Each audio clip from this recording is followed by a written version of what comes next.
Let's mic, देश का मिजाज, नॉर्थ ईस्ट। ये है लेट्स माइक मॉडर्न रेडियो और आप सुन रहे हैं खबरें उत्तर पूर्व से। मिजोरम में कांग्रेस पार्टी ने नए राजनीतिक चेहरों को तैयार करने के लिए टैलेंट हंट कार्यक्रम शुरू किया है।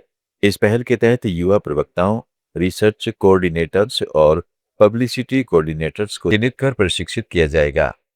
कांग्रेस की राष्ट्रीय प्रवक्ता रितु चौधरी ने आइजोल में पार्टी की बैठक में कहा है कि यह कार्यक्रम लोकतांत्रिक संवाद मजबूत करेगा और युवाओं को नीति विश्लेषण व जनसंपर्क में सक्रिय भूमिका निभाने के लिए तैयार करेगा। यह पार्टी के देशव्यापी नेशनल टैलेंट हंट का हिस्सा है, जिसका मकसद भविष्य का राजनीतिक नेतृत्व विकसित करना है। मिजोरम में इस कदम को पार्टी की संगठनात्मक ताकत बढ़ाने की रणनीति के रूप में देखा जा रहा है। ब्रह्मपुत्र के चटचाबड़ी द्वीपों पर बढ़ती बसावट, पर्यावरणीय क्षति और प्राकृतिक आपदाओं के खतरे को देखते हुए असम सरकार एक नई विज्ञान आधारित नीति बना रही है।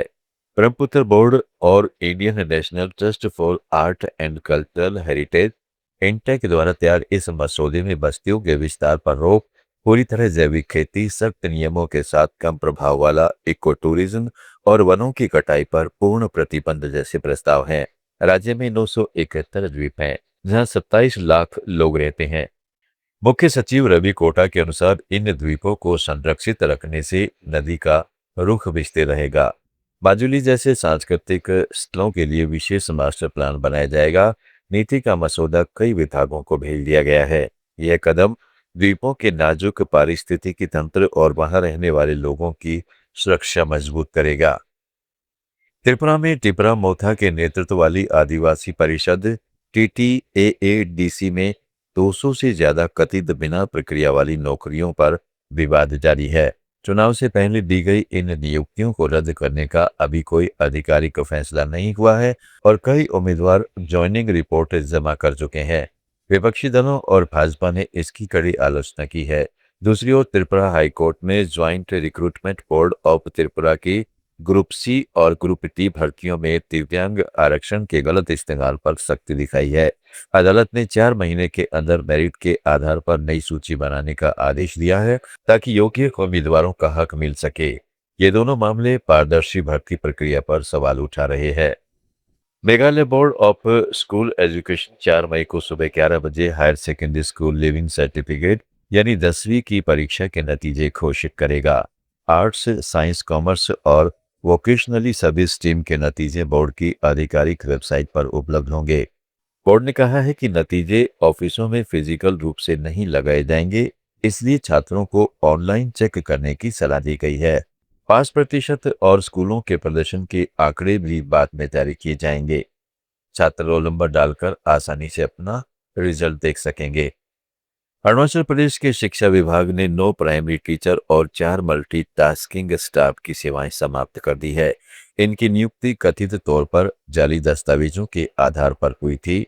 इनमें से 8 नामसाई जिले से हैं, जबकि 2 वेस्ट कामेंग और 3 अपर सियांग जिले से हैं। विभाग की जांच में पाया गया है कि इसके नियुक्ति आदेश डायरेक्टरेट से जारी ही नहीं हुए थे।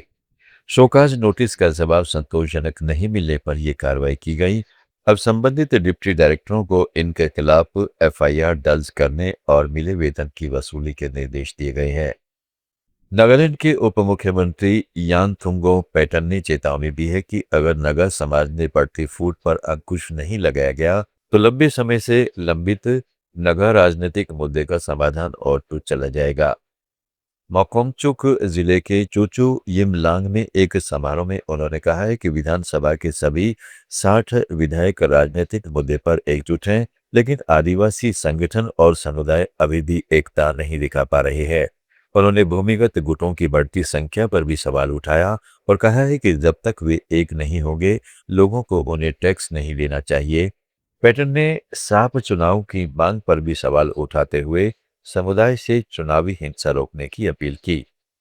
देश का मिजाज में फिलहाल इतना ही। जुड़े रहें लेट्स माइक के साथ। आप सुन रहे थे लेट्स माइक मॉडर्न रेडियो।